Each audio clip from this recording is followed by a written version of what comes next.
नमस्कार, मैं हूं आपके साथ में श्वेता गर्ग और आप देख रहे हैं 4 टीवी न्यूज। वक्त हो चला है देश दुनिया की तमाम बड़ी खबरों का।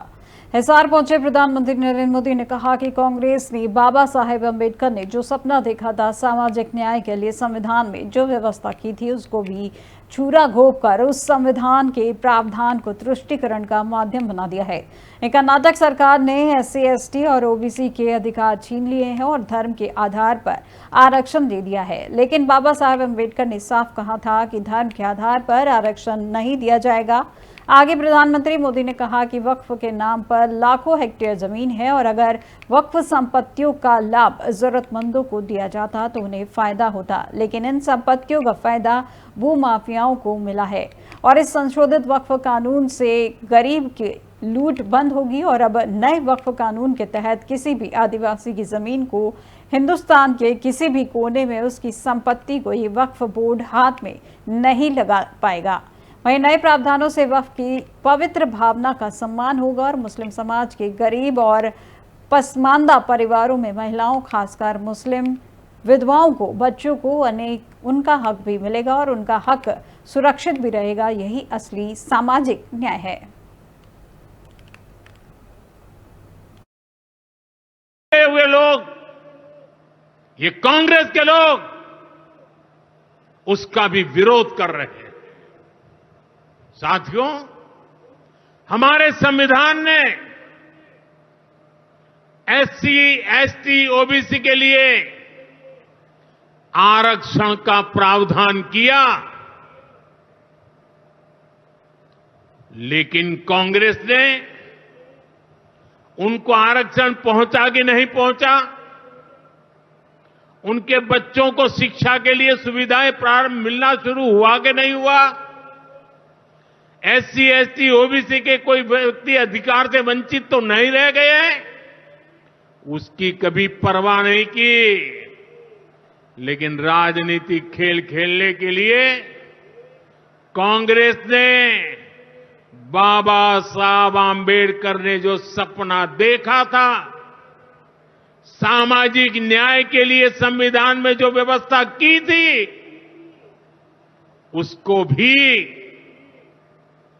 पीठ में छुरा भोंककर उस संविधान के उस प्रावधान को तुष्टीकरण का माध्यम बना दिया।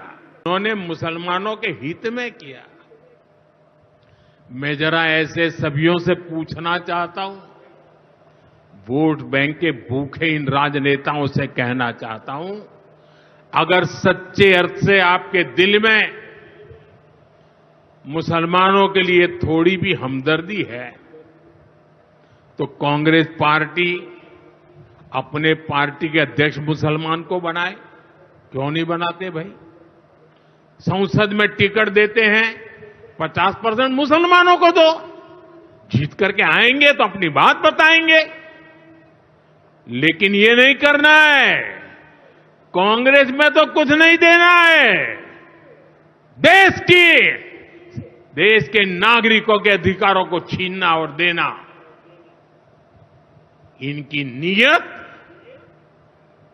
किसी का भी भला करने की कभी नहीं रही, मुसलमानों का भला करने की भी नहीं रही। यही कांग्रेस की अच्छी सच्चाई है। साथियों, वक्फ के नाम पर लाखों हेक्टेयर जमीन पूरे देश में है।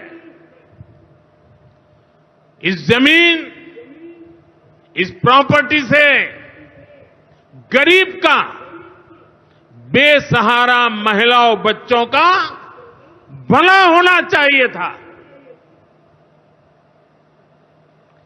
और आज ईमानदारी से उसका उपयोग हुआ होता तो मेरे मुसलमान नौजवानों को साइकिल के पंक्चर बना करके जिंदगी नहीं।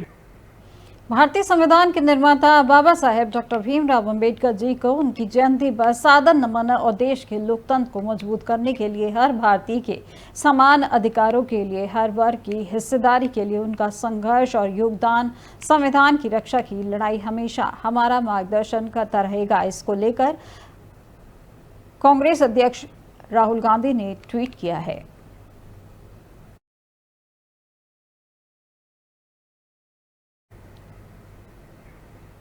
खबर गाजियाबाद से है, जहां लूटपाट करने वाले गैंग के साथ पुलिस की मुठभेड़ हुई है, जिसको गांव में घुसकर लूटपाट करता था, जो कि इनके कब्जे से 2 तमंचे और कारतूस बरामद किए गए हैं। दरअसल गाजियाबाद में लूटपाट करने वाले गैंग के साथ पुलिस की मुठभेड़ हुई है, जो गांव में घुसकर लूटपाट करता था और इस मुठभेड़ में बदमाश इतवारी के पैर में गोली लगी है। वहीं पुलिस ने घायल आरोपी के साथ 2 अन्य आरोपियों को गिरफ्तार किया है और एक आरोपी फरार हो गया है। बताया जा रहा है कि सभी बदमाश शाहजहांपुर जिले के रहने वाले हैं और इनके कब्जे से 2 तमंचे और कारतूस बरामद किए हैं। जहां पुलिस की यह मुठभेड़ भोजपुर के फरीदनगर इलाके की बताई जा रही है।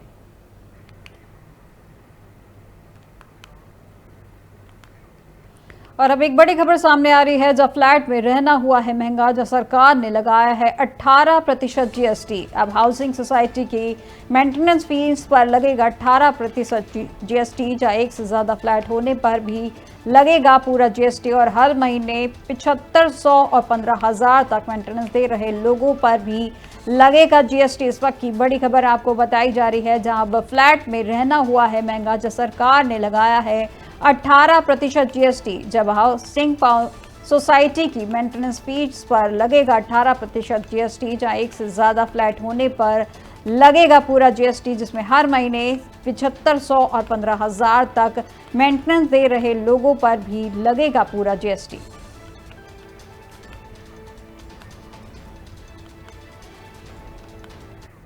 और अब नई दिल्ली से बड़ी खबर सामने आई है, जहां इस हफ्ते से है शेयर बाजार की छुट्टियां, जहां इस हफ्ते सिर्फ 3 दिन खुलेगा शेयर बाजार।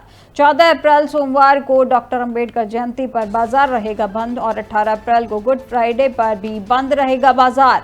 19 और 20 अप्रैल को शनिवार और रविवार की है छुट्टियां, जहां 15, 16 और 17 अप्रैल को खुलेगा भारतीय शेयर बाजार। इस वक्त की बड़ी खबर भारतीय शेयर बाजार से जुड़ी बड़ी खबर आपको बता दें कि इस हफ्ते शेयर बाजार की छुट्टियां हैं और इस हफ्ते सिर्फ 3 दिन खुलेगा शेयर बाजार, जो 14 अप्रैल सोमवार को डॉक्टर अंबेडकर जयंती पर बाजार बंद रहेगा, जहां 18 अप्रैल को गुड फ्राइडे पर भी बंद रहेगा बाजार और उसी के साथ 19 और 20 अप्रैल को शनिवार और रविवार की छुट्टी है, जहां पर अब 15, 16 और 17 अप्रैल को ही सिर्फ खुलेगा भारतीय शेयर बाजार।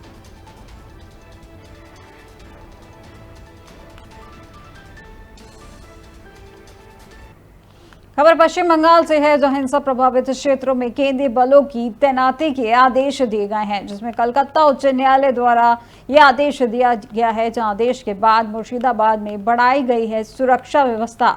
मुर्शिदाबाद के धुलियान में 3 लोगों की मौत हुई है, पुलिस के अनुसार ये बताया गया है। इस वक्त की बड़ी खबर पश्चिम बंगाल से जुड़ी बड़ी खबर आपको बताई जा रही है, जहां हिंसा प्रभावित क्षेत्रों में केंद्रीय बलों की तैनाती के आदेश दिए गए हैं, जहां पे कलकत्ता उच्च न्यायालय द्वारा ये आदेश दिया गया था और इस आदेश के बाद मुर्शिदाबाद में बढ़ाई गई है सुरक्षा व्यवस्था। वहीं पुलिस के अनुसार बताया जा रहा है कि मुर्शिदाबाद के धुलियाना में 3 लोगों की मौत हुई है।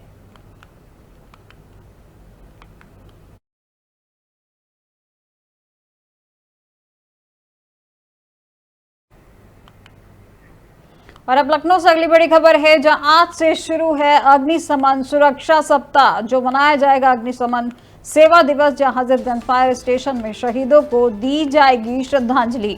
उच्च अधिकारी अर्पित करेंगे श्रद्धांजलि, जहां राज्यपाल राजभवन से रवाना करेंगी जागरूकता रैली।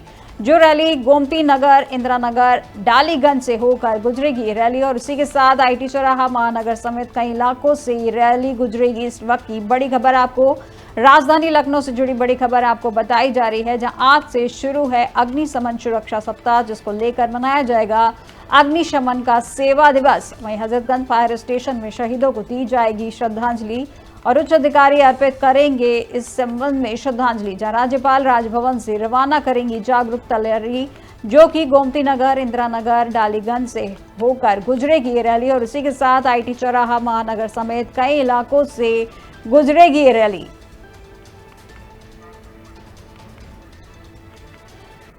खबर कन्नौज से है, जहां कन्नौज में रोडवेज बस स्टैंड के आसपास ट्रैफिक पुलिस की कार्रवाई हुई है, जहां सवारी भरने वालों पर सख्त कार्रवाई की गई है, जिसमें ट्रैफिक पुलिस ने एक डग्गा मार वैन को सीज किया है। बताया जा रहा है कि बिना अनुमति रेट्रोफिटिंग और पर्सनल गाड़ियों पर एक्शन लिया गया है, जिसमें कमर्शियल इस्तेमाल पर हजारों रुपए के चालान काटे गए हैं।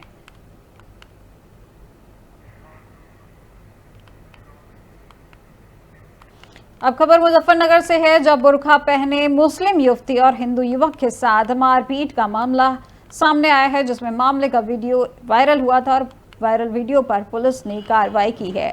दरअसल उत्तर प्रदेश के मुजफ्फरनगर जनपद में सोशल मीडिया पर इस समय एक वीडियो बहुत तेजी के साथ वायरल हो रहा है, जिसमें एक बुर्का पहने एक मुस्लिम युवती और हिंदू युवक के साथ कुछ लोग बदसलूकी के साथ मारपीट करते हुए नजर आ रहे हैं। वहीं घटना के दौरान किसी व्यक्ति ने यह पूरा वाकया अपने मोबाइल में कैद कर सोशल मीडिया पर वायरल कर दिया है। बताया जा रहा है कि यह घटना मंगलवार 12 अप्रैल की है, जिसकी सूचना पर पुलिस भी मौके पर पहुंची थी और युवक युवती को पब्लिक के चंगुल से निकलवा कर थाने पहुंची थी। वहीं पुलिस ने पीड़ित युवती की तहरीर पर गंभीर धाराओं में मुकदमा दर्ज करते हुए इस मामले में 6 आरोपियों को गिरफ्तार कर सलाखों के पीछे भेज दिया है। शाम के समय लगभग 4 से 4:30 बजे के बीच में थाना वन शामली का रहने वाला एक हिंदू युवक और खालापार कस्बे की रहने वाली एक मुस्लिम युवती उत्कर्ष स्मॉल फाइनेंस बैंक के लोन के किस्त को सुजुड़ कस्बे से कलेक्ट करके जब आ रहे थे, तो खालापार कस्बे में ही दर्जी वाली गली के सामने स्थानीय कुछ लोगों ने इनको रोककर और इनके साथ दुर्व्यवहार किया तथा इनके साथ मारपीट की। इस संबंध में थाना खालापार पुलिस में जब सूचना प्राप्त हुई, पक्षकारों से बात किया गया, पूरे घटनाक्रम की जांच की गई। तहरीर प्राप्त होने पर सत्संग धारा में मुकदमा पंजीकृत कर लिया गया। इस घटना के संबंध में कुछ लोगों ने वीडियो भी बनाया था। पूरे वीडियो में घटना होता दिख रहा है। उन वीडियो में जिन लोगों द्वारा घटना किया जा रहा उनको तस्दीक किया जा रहा है। कुल अभी तक 6 लोग तस्दीक हुए हैं। उन 6 को खालापार पुलिस द्वारा गिरफ्तार कर लिया गया है। अन्य व्यक्ति जो उसमें अभी तक तस्दीक में, उनको शीघ्र ही तस्दीक करके उन पर भी विधिक कार्रवाई किया जाएगा।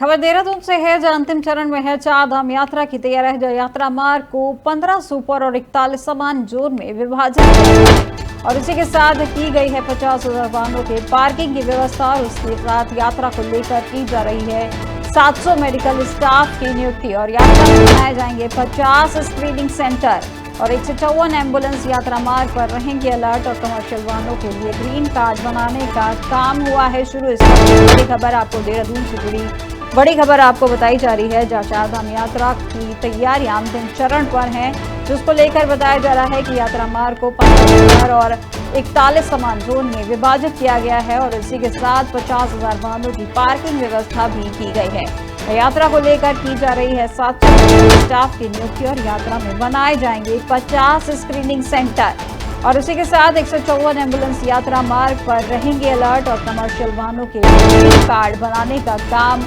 किया गया है शुरू।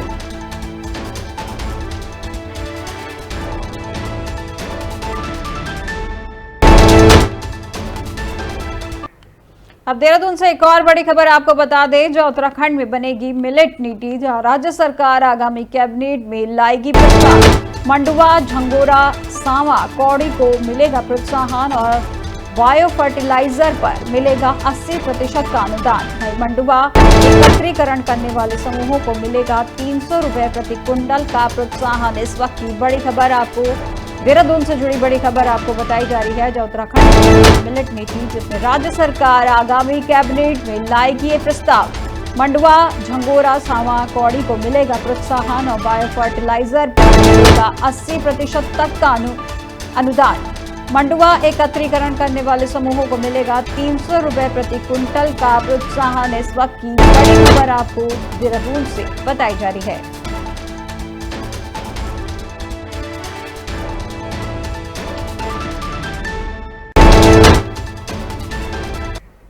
और अब खबर कोटद्वार से है, जब जंगलों को आग से बचाने के लिए कड़े निर्देश दिए गए हैं। जब शिवालिक रेंज के वन संरक्षण ने सख्त निर्देश दिए हैं, जहां आग लगने वालों के खिलाफ कड़ी कार्रवाई की जाएगी और वह पकड़े जाने पर केस दर्ज किया जाएगा। डीएफओ ने नियमित पेट्रोलिंग के दिए हैं आदेश। इस वक्त की बड़ी खबर आपको कोटद्वार से जुड़ी बड़ी खबर आपको बताई जा रही है, जहां जंगलों को आग से बचाने के लिए कड़े निर्देश दिए गए हैं, जिसमें शिवालिक रेंज के वन संरक्षक ने सख्त निर्देश दिए हैं, जहां आग लगने वालों के खिलाफ होगी कड़ी कार्रवाई और उसी के साथ उन्होंने कहा कि पकड़े जाने पर केस दर्ज किया जाएगा। डीएफओ ने नियमित पेट्रोलिंग के आदेश भी दिए हैं।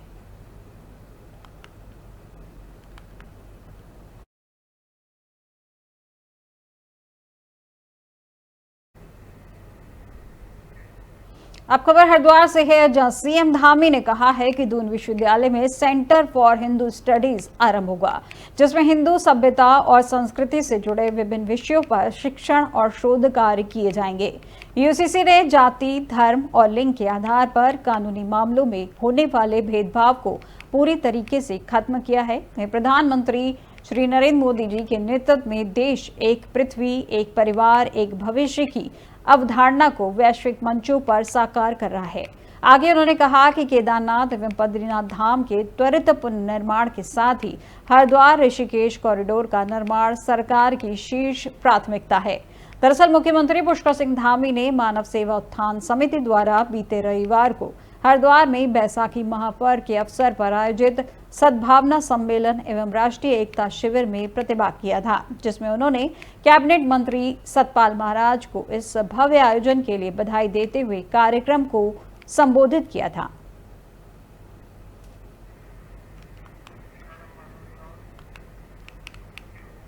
अब खबर देहरादून से है, जहां 30 अप्रैल से शुरू हो रही चारधाम यात्रा को ब्लैक स्पॉट को चिन्हित किया जा रहा है, जहां ब्लैक स्पॉट पर बाड़ लगाने का भी काम किया जा रहा है। दरअसल उत्तराखंड की आर्थिकी की लाइफलाइन कही जाने वाली चारधाम यात्रा 30 अप्रैल से शुरू हो रही है और इसको लेकर सरकार ने अपने स्तर पर अपनी सारी तैयारियां पूरी की जा रही हैं और चारधाम यात्रा के दौरान पहाड़ी इलाकों में कई ऐसे जगह हैं जहां दुर्घटना की संभावनाएं बनी रहती हैं। अब ऐसी जगहों का भी चिन्हीकरण करके उस पर काम किया जा रहा है, ताकि आने वाले समय में किसी भी तरह की दुर्घटना न होने पाए। पीडब्ल्यूडी सचिव पंकज कुमार पांडे ने कहा कि विभाग द्वारा ऐसे स्थानों को चयनित कर उस पर भी बाड़ लगाने का काम शुरू कर दिया गया है। साथ ही उन्होंने ये भी कहा कि परिवहन विभाग द्वारा भी कुछ जगहों के बारे में बताया गया है और उन जगहों पर भी विभाग द्वारा बाड़ लगाने के निर्देश जारी कर दिए गए हैं। साथ ही परिवहन विभाग द्वारा जो भी सजेशन दिए गए उस पर भी लगातार काम जारी है, जिससे कि जो भी श्रद्धालु चारधाम यात्रा को आए उन्हें किसी प्रकार की दिक्कतों का सामना न करना पड़े। मैं बताना चाहूँगा कि माननीय मुख्यमंत्री जी के निर्देशों के क्रम में हम लोग ने तकरीबन 3000 किलोमीटर सड़क का लक्ष्य रखा है जो गड्ढा मुक्त किया जाना है। उसमें हमने अभी इमीडिएटली हमने शुरू किया इस काम को और 31 मई तक का टारगेट है 3000 किलोमीटर कवर करने का। इसमें डिवीजन वाइज लक्ष्य बांटे जा चुके हैं, पर डे का लक्ष्य बांटा जा चुका है और इसको प्रत्येक सोमवार को इसको रिव्यू किया जाएगा सभी डिवीजन के साथ। अगर किसी डिवीजन में समय पर काम नहीं हो रहा है तो उसके खिलाफ कार्रवाई भी की जाएगी। इसके अलावा जो सड़क सुरक्षा से रिलेटेड जो काम है, इसमें जनपद स्तरीय सड़क सुरक्षा समिति है, उसने जो हमको 31 दिसंबर तक जो हमको उन्होंने पॉइंट्स बताए थे कि जो जो दुर्घटना संभावित क्षेत्र हैं या जो ब्लैक स्पॉट है या ब्लाइंड स्पॉट है या कोई और प्रॉब्लम है, उस पर हम लोगों ने सैंक्शन करके काम चालू कर दिया था। खबर कर्णप्रयाग चमोली से है, जहां कर्णप्रयाग के प्रसिद्ध बिखोती मेले की आज से शुरुआत हो गई है। आपको बता दें कि उत्तराखंड के 5 प्रयाग में प्रमुख प्रयाग में शामिल कर्णप्रयाग में पौराणिक समय से बैसाखी पर लगने वाले धार्मिक, सांस्कृतिक, पर्यटन विकास बिखोती मेले का आज से शुभारंभ हो गया है, जिसका कर्णप्रयाग विधायक अनिल नौटियाल ने उद्घाटन किया। मेले में विभिन्न विभाग द्वारा सरकारी योजनाओं की कल्याणकारी योजनाओं की जानकारी देने के लिए प्रदर्शनी स्टॉल भी लगाए गए हैं। वहीं मेले में सांस्कृतिक कार्यक्रम के साथ ही खेलकूद प्रतियोगिताओं का भी आयोजन किया गया है।